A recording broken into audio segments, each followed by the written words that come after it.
بھیت ہوتا ہے. جو اللہ سے سب سے زیادہ ڈرتا ہے، جو اللہ سے سب سے زیادہ ڈرتا ہے وہی سب سے بڑا ہے، بس اور کوئی بڑا نہیں ہے. اللہ سے ڈرنے والا سب سے بڑا ہے. یہ قرآن کہہ رہا ہے. ایک خاندان سے جوڑ دیا ہے، ایک قبیلے سے جوڑ دیا، ایک کنبے سے جوڑ دیا ہے کہ کوئی بھی دھرم کا آدمی اگر تمہارے پاس آ جائے تو یہ سمجھنا کہ اس کا دھرم تو الگ ہو سکتا ہے، اس کا رب تو الگ ہو سکتا ہے، اس کا خدا تو الگ بنایا ہوگا، لیکن یہ ہمارا بھائی ہے.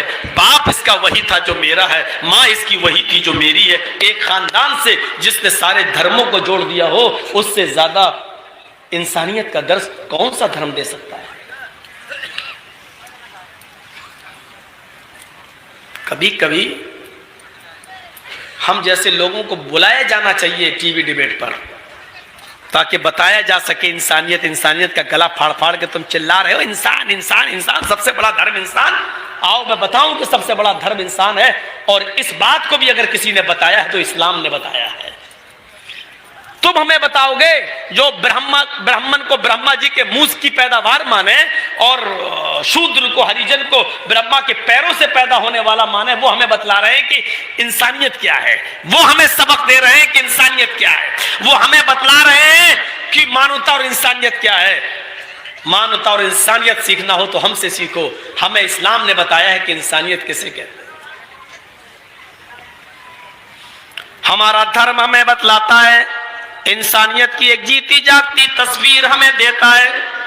ہمارا دھرم ہمیں انسانیت سکھلاتے ہوئے بتلاتا ہے کہ دیکھو انصاف کا معاملہ آ جائے تو تم دھرم نہ دیکھنا، نیائے کا معاملہ آ جائے تو تم دھرم نہ دیکھنا، تم ذات برادری نہ دیکھنا، اپنا بھائی بہن نہ دیکھنا. سچی بات منہ پہ کہہ دینا، چاہے وہ تمہارے دھرم کے خلاف ہو، چاہے وہ تمہارے مذہب کے خلاف ہو، چاہے وہ تمہاری کے خلاف ہو، چاہے وہ تمہاری اولاد کے خلاف ہو. اگر سچی بات جو ہو رہی ہو وہ ڈنکے کی چوٹ پہ کہنا. انصاف کی بات ڈنکے کی چوٹ کہنا. یہ مت دیکھنا کہ یہ میرا دشمن ہے، ہم اس کے بارے میں صحیح بات کیسے کہہ دیں، یہ ہمارا ورودھی ہے، ہم اس کے بارے میں صحیح بات کیسے کہہ دیں. نہیں، قرآن ہمیں درس دیتا ہے، قرآن ہمیں پاٹھ پڑھاتا ہے. وَلَا يَجْرِمَنَّكُمْ شَنَآنُ قَوْمٍ عَلَىٰ أَلَّا تَعْدِلُوا اعْدِلُوا هُوَ أَقْرَبُ لِلتَّقْوَىٰ. اے مومنو، اے مسلمانوں، یاد رکھنا کسی قوم کی دشمنی تمہیں انصاف کا گلا گھونٹنے پر مجبور نہ کر دے، نیائے کی ہتیا اور انصاف کی ہتیا کرنے پر مجبور نہ کر دے. کسی قوم کی دشمنی تمہیں انصاف کی ہتیا کرنے پر مجبور نہ کر دے. ہر حال میں انصاف کرنا، ہر حال میں نیائے کرنا، وہ اقرب للتقویٰ، یہی تقویٰ اور پرہیزگاری کے زیادہ قریب ہے. اسلام نے صاف کہہ دیا کہ تم کسی قوم کی دشمنی میں اس کے خلاف کوئی فیصلہ مت کر دینا. ہمارا ایک مسلمان کسی کی ناجائز زمین پر قبضہ کیا ہوا ہے، وہ آدمی ہندو ہے، فیصلہ مولانا جرجیز کے پاس آیا ہے. جرجیز صاحب دونوں کی باتیں سنتے ہیں، پتا چلا جرجیز صاحب کو یہ زمین ہندو کی ہے. مسلمان یہ فیصلہ لے کر میرے پاس آیا ہے، سوچتا ہے کہ مولانا جرجیز بھی مسلمان ہیں، میرے حق میں فیصلہ کریں گے. جرجیز صاحب، اب قرآن کی آیت تمہارے لیے، وَلَا يَجْرِمَنَّكُمْ شَنَآنُ قَوْمٍ عَلَىٰ أَلَّا تَعْدِلُوا. ہندو بھائیوں کی دشمنی تمہارے دل میں پیدا ہے، ایسا نہ ہو کہ اس دشمنی کی وجہ سے تم غلط فیصلہ کر دو. نہیں، دشمنی اپنی جگہ پر، مذہب اپنی جگہ پر، لیکن انصاف کا مڈر نہیں ہونا چاہیے. اعدلوا، ہر حال میں تمہیں سچا انصاف کرنا چاہیے. جرجیز صاحب ہندوؤں کے بہت بڑے دشمن ہیں، لیکن قرآن کی آیت یہ کہہ رہی ہے یہ زمین ہندو کی ہے، لہذا ڈنکے کی چوٹ پر فیصلہ سنو. اس زمین کا مالک رام چندر ہے، اس زمین کا مالک کرن کمار ہے، اس زمین کا مالک ستیش چندر ہے، اس زمین کا مالک رام وشواس ہے. ڈنکے کی چوٹ پر یہ فیصلہ سناؤ، کیونکہ تمہارے قرآن کا یہی حکم ہے. وَلَا يَجْرِمَنَّكُمْ شَنَآنُ قَوْمٍ عَلَىٰ أَلَّا تَعْدِلُوا کسی قوم کی دشمنی تمہیں نیائے اور انصاف کی ہتیا کرنے پر مجبور نہ کر دے۔ یہاں تو رشتہ داریاں دیکھ کر فیصلے ہوتے ہیں، مذہب دیکھ کر کیا ہوگا؟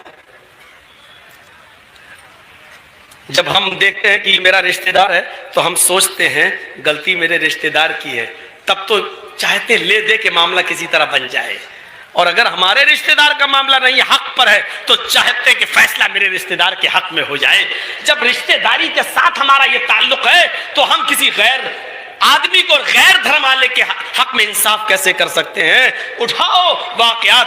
اللہ کے نبی کے پاس مقدمہ آتا ہے تو اللہ کے نبی صلی اللہ علیہ وسلم فیصلہ یہودی کے حق میں کرتے ہیں۔ کتنے ایسے واقعات آپ کو ملیں گے کہ اللہ کے رسول صلی اللہ علیہ وسلم نے کبھی بے انصافی نہیں کی ہے، اور انصاف کے معاملے میں آپ نے دھرم نہیں دیکھا ہے اور مذہب نہیں دیکھا ہے۔ قرآن کی یہ 3 آیتیں میں نے آپ کے سامنے رکھی ہیں، ان بہت سی آیتیں ہیں لیکن 3 آیتوں سے آپ اندازہ لگا سکتے ہیں۔ پہلی آیت میں اللہ تعالیٰ نے کیا کہا؟ وَلَقَدْ كَرَّمْنَا بَنِي آدم، ہم نے پوری انسانیت کو مکرم اور باعزت بنایا ہے، عزت بخشی ہے پوری ساری دنیا کی انسانیت کو۔ دوسری آیت میں اللہ نے کیا کہا؟ ہم نے ساری دنیا کے انسانوں کو ایک ماں اور ایک باپ سے پیدا کیا ہے، ایک مرد اور ایک عورت سے، یعنی سب بھائی بھائی ہو۔ اور تیسری آیت میں نے یہ بتایا ہے کہ کسی قوم کی دشمنی تمہیں بے انصافی کرنے پر مجبور نہ کرے، یعنی انصاف برابر ہونا چاہیے چاہے وہ کوئی بھی ہو، چاہے ہمارے بیٹے کے خلاف کیوں نہ ہو۔ قاضی شریح بہت بڑے قاضی گزرے ہیں، حضرت علی رضی اللہ تعالی عنہ نے ان کو قاضی بنایا تھا، حضرت علی رضی اللہ تعالیٰ عنہ نے ان کو جج بنایا تھا، لیکن ایک مرتبہ حضرت علی کی زرہ کھو جاتی ہے۔ زرہ جانتے ہیں نا، سینے پہ ڈال لی جاتی ہے تاکہ دشمن جب تیر مارے تو سیدھے سینے میں نہ لگے بلکہ لوہے کی اس زرہ پر لگ جائے تو سینے میں تیر نہیں چبھے گا۔ اپنے آپ کو بچانے کے لیے وہ لوہے کی زرہ پہن لی جاتی تھی تاکہ تیر اور تلوار کا کھنجر یا تلوار کی زخم ہمارے سینے پر نہ لگنے پائے۔ وہ زرہ کہیں کھو گئی، 6 مہینے کے بعد وہ زرہ ایک یہودی کے پاس دیکھی حضرت علی نے۔ حضرت علی اس کے پاس گئے اور کہا یہ زرہ میری ہے۔ اس نے کہا اے علی، اور علی کون ہے؟ Chief minister. علی کون ہے؟ امیر المومنین، پورے علاقے کے امیر، اور کیا کہہ رہے ہیں یہ زرہ میری ہے، اور وہ یہودی کیا کہہ رہا ہے؟ اے علی تم جھوٹ بول رہے ہو، یہ زرہ میری ہے۔ حضرت علی جھوٹ بول رہے ہیں؟ اس حضرت علی نے کہا یہ زرہ میری ہے، دیکھو انسانیت سے دے دو۔ اس نے کہا نہیں، یہ زرہ میری ہے، اگر تم اس زرہ کو اپنی زرہ کہتے ہو تو کورٹ میں، کچہری میں، عدالت میں تمہیں اس زرہ کو اپنی ثابت کرنے کے لیے دلیل دینا ہوگی۔ حضرت علی نے مقدمہ دائر کر دیا۔ قاضی کون ہے؟ شریح۔ اور جج کس نے بنایا؟ حضرت علی نے۔ سوچ رہے ہیں، خود جج بنایا حضرت علی نے، قاضی بنایا علی نے، اور مقدمہ دائر کون کر رہے ہیں؟ حضرت علی۔ کس کے خلاف؟ ایک یہودی کے خلاف۔ یہاں تو تھوڑی سی لالچ دے دی جائے کہ اس مسجد و مندر کا فیصلہ میرے حق میں کر دو، ہم تمہیں راج سبھا پہنچا دیں گے، تو بہت جلدی فیصلہ ہو جاتا ہے۔ یہاں قاضی شریح حضرت علی کے بنائے ہوئے جج نے جو فیصلہ سنایا وہ حضرت علی کے خلاف سنایا، امیر المومنین کے خلاف سنایا۔ ایسی مثال نہیں مل سکتی۔ زی ہندوستان اور انڈیا ٹی وی اور زی نیوز ان واقعات کو بیان نہیں کر سکتے کیونکہ ان کے باس جو ہڈی ڈالے ہوئے ہیں وہ چھین لیں گے۔ تم اسلام کی تعریف کر رہے ہو، اور کتوں کو ہڈی نہیں چھوٹتی ہے۔ حضرت علی نے مقدمہ دائر کیا، یہودی کے پاس نوٹس پہنچتا ہے، حضرت علی نے تمہارے اوپر مقدمہ دائر کیا ہے، تمہیں کورٹ میں، کچہری میں، عدالت میں آنا پڑے گا۔ یہودی اپنی تاریخ میں کورٹ پہ پہنچتا ہے، اس کٹگھرے میں حضرت علی کھڑے ہیں، اور اس کٹہرے کے اندر یہودی کھڑا ہے. حضرت علی کو حکم ہوتا ہے بتائیے آپ مدعی ہیں, دعویٰ آپ نے کیا ہے, کیا میٹر ہے آپ کا؟ حضرت علی نے کہا کہ میں نے اس کے پاس زرہ دیکھی ہے, وہ زرہ میری ہے, اور 6 مہینے پہلے وہ زرہ کھو گئی تھی, وہ اس یہودی کے پاس ہے, میں چاہتا ہوں کہ میری زرہ مجھے دے دی جائے. قاضی شرح پوچھتے ہیں اے یہودی تم اپنی صفائی میں کیا کہنا چاہتے ہو؟ یہودی کہتا ہے کہ امیر المومنین علی جھوٹ بول رہے ہیں, ان کو میری زرہ پسند آئی تو میری زرہ پر انہوں نے نیت خراب کر لی اور میری زرہ کو اپنی زرہ کہنے لگے ہیں. کورٹ تو ہوتی ہے دونوں کی باتیں سننے کے لیے. اچھا, حضرت علی کو کہا جا رہا ہے میری زرہ دیکھ کر ان کی نیت خراب ہو گئی. دیکھیے الزام کیسا لگ رہا ہے, لیکن تمہیں کچھ کہنے کا حق نہیں ہے. وہ اپنی صفائی میں پیش کر رہا ہے, علی تم نہیں بول سکتے. اب قاضی شرح نے یہ نہیں کہا اتنا بڑا آدمی اور امیر المومنین کیوں جھوٹ بولے گا, بلکہ قاضی شرح نے دستور کے مطابق, لا کے مطابق, قانون کے مطابق ایک نقطہ اٹھایا اور کہا اے علی, امیر المومنین نہیں کہہ رہے ہیں کیونکہ کٹگرے میں ایک مجرم کی حیثیت سے آئے ہو, امیر المومنین نہیں کہا جائے گا تمہیں. اے علی اگر اس کے پاس جو زرہ ہے وہ تمہاری ہے تو تم کوئی گواہ پیش کرو جو یہ کہے کہ یہ زرہ میری ہے. حضرت نے اپنے بیٹے کو بلایا, اے حسن اس کی زرہ دیکھو اور بتاؤ کہ یہ زرہ کس کی ہے. ان کے بیٹے حضرت حسن نے زرہ دیکھی اور زرہ دیکھنے کے بعد یہودی کو دے دی اور کٹگھرے میں کھڑے ہو کر گواہی دی اس یہودی کے پاس جو زرہ ہے وہ میرے ابو کی, وہ حضرت علی کی, امیر المومنین کی, حضرت علی کی ہے, میں گواہی دیتا ہوں. قاضی شرح منچ پر جس کرسی پر بیٹھے اسی کرسی پر حکم دیتے اے علی جناب محمد رسول اللہ کا فرمان ہے باپ کے حق میں کسی بات کی گواہی دینا ہو اور کسی گواہ کو بلوانا ہو تو باپ کے لیے گواہی دینے والا اگر اس کا بیٹا آتا ہے تو باپ کے حق میں بیٹے کی گواہی نہیں مانی جائے گی, کیونکہ اولاد تو اپنے باپ کے فیور میں بولتی ہی ہے. لہذا اے علی تمہارے بیٹے حسن گواہی ختم کی جاتی ہے, بیٹے کی جگہ کسی اور کی گواہی لاؤ. بیٹے کی گواہی نہیں مانی جائے گی کیونکہ بیٹا تو وہی بولے گا جو باپ بول رہا ہے. حضرت علی کے خلاف فیصلہ. حضرت علی نے کہا ایک اور گواہ ہے میرے پاس. آواز دی میرے غلام قمبر کو بلایا جائے. حضرت علی کا غلام قمبر آتا ہے, کٹگھرے میں کھڑا ہوتا ہے, زرہ دیکھ کر کہتا ہے قاضی صاحب یہ زرہ میرے مالک کی, میرے آقا کی, علی کی ہے.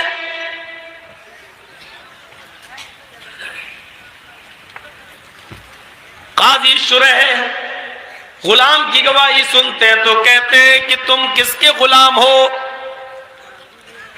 کہا حضرت علی کے.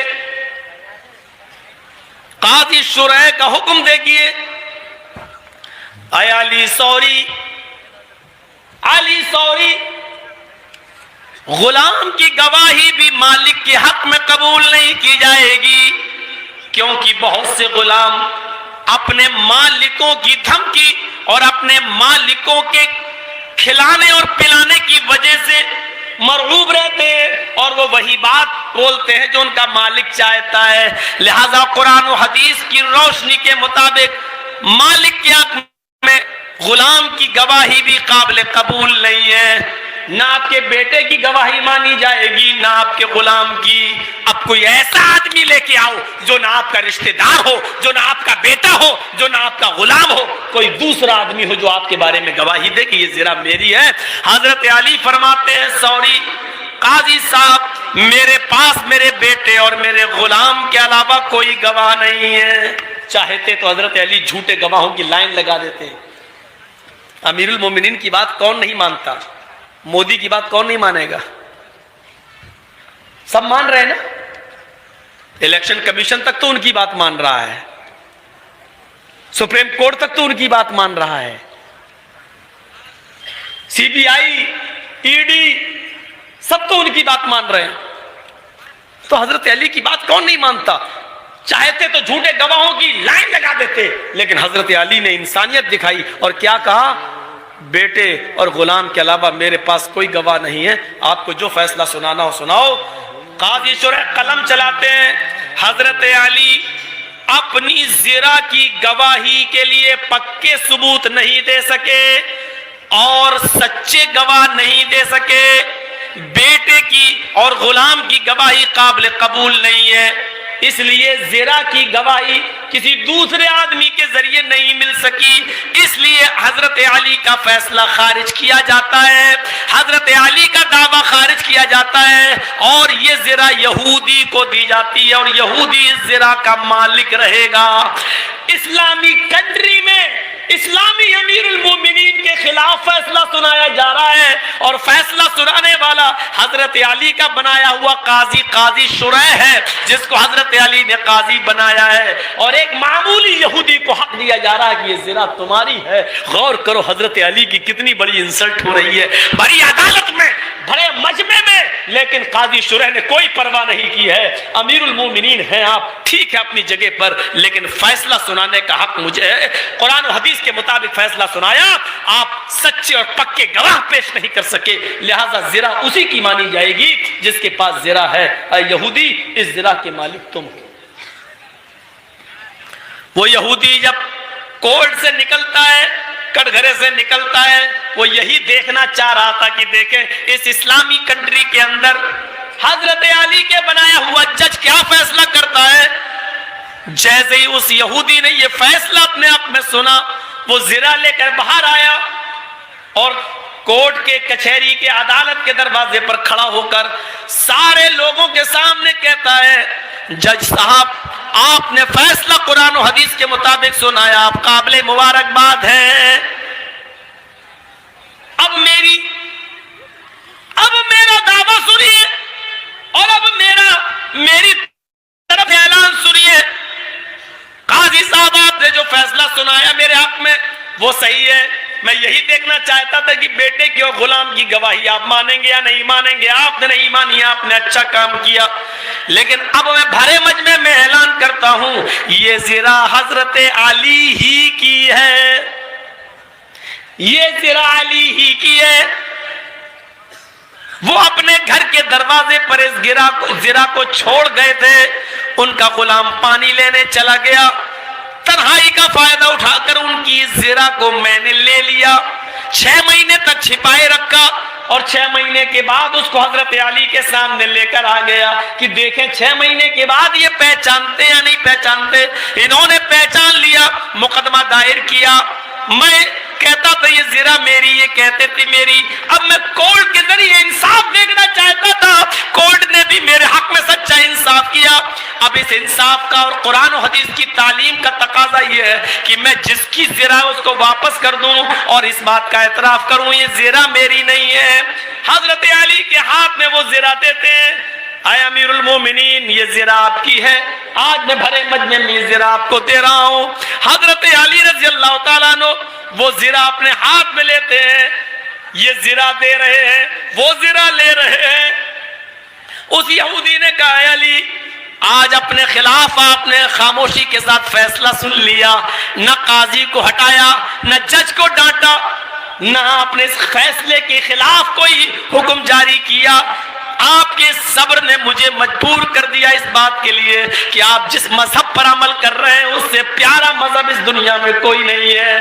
اب اے قاضی صاحب بھرے مجمع میں میرا اعلان سنیے, اشہد ان لا الہ الا اللہ واشہد ان محمد عبدہ ورسولہ. میں اس بات کی گواہی دیتا ہوں کہ اللہ کے علاوہ کوئی معبود نہیں اور محمد صلی اللہ علیہ وسلم اللہ کے سچے بندے اور رسول ہیں. میں بھی اسی مذہب سے اپنا رشتہ جوڑ رہا ہوں جو اتنا زیادہ انصاف پسند ہے اور اتنا زیادہ انصاف پرست ہے، میں اسی مذہب سے اپنا رشتہ جوڑ رہا ہوں۔ قاضی نے یہ نہیں دیکھا کہ کس کے خلاف فیصلہ جا رہا ہے، اسی کو قرآن کہتا ہے لا یجرمنکم شنآن قوم علی الا تعدلوا، کسی قوم کی دشمنی تمہیں انصاف کا مرڈر، انصاف کا خون کرنے کے لیے مجبور نہ کر دے۔ دشمنی اپنی جگہ پر ہو سکتی ہے، لیکن اس دشمنی کی وجہ سے آپ صحیح انصاف نہ کرو۔ یہ فیصلہ میرے دشمن کے لیے کیسے جا رہا، انصاف کا مرڈر۔ کیا سمجھا آپ نے قرآن کی اس آیت سے؟